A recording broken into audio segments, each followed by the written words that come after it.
In Australian retail, few names carry as much historical weight as Myer. For decades, walking through a Myer store wasn't just shopping, it was an experience. It was where you'd go to buy a graduation suit, browse the newest perfumes, or pick up something a little fancy when your tax return hit. Myer wasn't just a department store, it was the department store. But fast forward to today, and that iconic status is starting to feel fragile. Foot traffic is down, entire floors are empty, and in a world of ultra-convenience and online dominance, Myer seems caught in a strange in-between. Not quite luxury, not quite value, not quite modern, and slowly losing relevance. So how did we get here? How did a once proud Aussie institution find itself struggling to justify its place in modern retail? Today, we're unpacking the long, slow, and surprisingly complicated decline of Myer and whether it still has a future.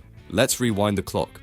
Myer was born in 1900 when Sidney Myer opened a small drapery store in Bendigo. By the 1920s, Myer had grown into a retail giant, grand flagship buildings, dedicated staff cafeterias, Christmas parades, in-house fashion shows, you name it. This wasn't just commerce, this was culture. For much of the 20th century, Myer was Australia's answer to Macy's or Harrods, a place where middle-class aspiration met big brand retail. And it worked. Myer dominated the department store space and became a cornerstone of suburban shopping centers across the country. But behind the prestige was a problem no one was quite ready to deal with. By the 2000s, the cracks were starting to show. Consumer habits were changing. Specialty retailers were slicing away Myer's market share in individual categories. You didn't need to go to Myer for makeup when Mecca Maxima was more exciting. You didn't need their homewares when Kmart was cheaper and surprisingly stylish, and you didn't need their electronics when JB Hi-Fi was faster, louder, and more fun. And then came online shopping. Platforms like ASOS, The Iconic, and later Amazon changed everything. Suddenly, Myer's massive footprint, its biggest asset, started to look more like a liability. Operating dozens of large format stores, many across multiple floors, wasn't just expensive, it was outdated. Myer tried to pivot. They introduced new brands, revamped their online store, flirted with tech upgrades, but none of it really stuck. And in 2009, the company was floated on the ASX by private equity firm TPG, who, let's just say, weren't in it for the long haul. TPG stripped out assets, spun it for a quick return, and left Myer as a publicly listed company with legacy problems and no clear direction. Now we can't talk about Myer without talking about David Jones, its longtime rival and the only other department store of comparable size and reputation. For decades, the two brands danced around each other. David Jones was the posh one, Myer the more accessible one. But by the mid-2000s teens, their similarities were a problem. They were fighting over a shrinking slice of the same middle-class retail pie, both struggling to offer anything truly distinct. Worse, they began copying each other's mediocrity. Both leaned heavily into discounting trained customers to wait for sales and created environments where nothing ever felt premium or permanent. That confusion hurt Myer more, because while David Jones had the high-end halo effect, Myer was left adrift, unsure whether to chase the budget crowd or climb up market. Spoiler, they kinda tried both, and nailed neither. One of the biggest millstones around Myer's neck? Real estate. Myer still operates some of the largest retail footprints in Australia, particularly in legacy locations like Sydney's Pitt Street or Melbourne's Bourke Street. These spaces are massive, expensive to operate, hard to fill, and impossible to shrink overnight. You've probably seen it, whole levels sitting empty, escalators leading to nothing, departments once filled with stock now replaced with lifestyle zones or art installations to hide the gaps. Some stores have quietly reduced floor space, others have been shut altogether, but it's not fast enough, and every square meter of unused retail costs money. This is what happens when a 20th century retail model meets a 21st century economy.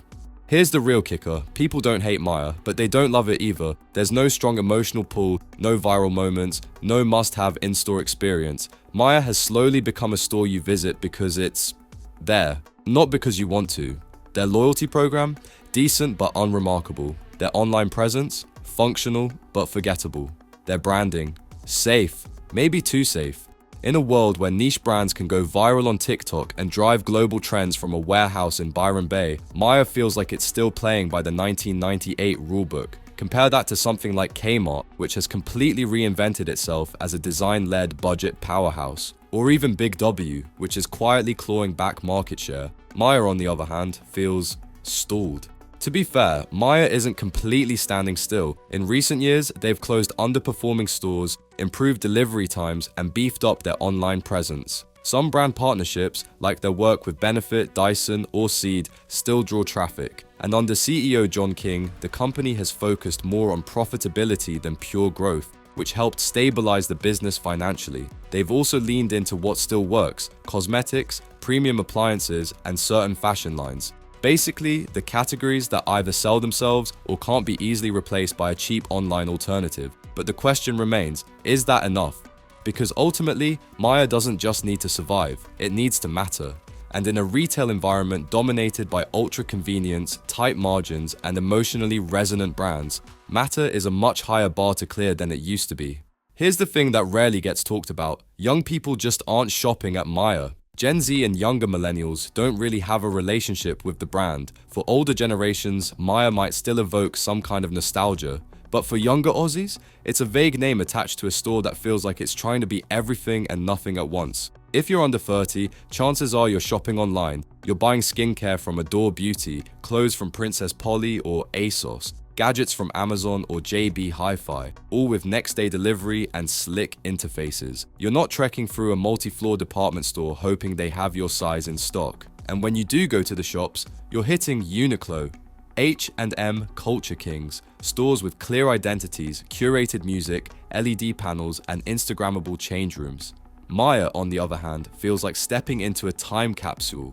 Fluorescent lighting, background music from 2008, stock scattered across wide aisles, sales assistants who are friendly but outnumbered. It's not offensive, but it's not memorable either. That's a huge problem, because Myer's long-term survival depends on winning over the next generation of shoppers, not just keeping the loyalty of 40-somethings who remember lining up for Boxing Day sales in 2012.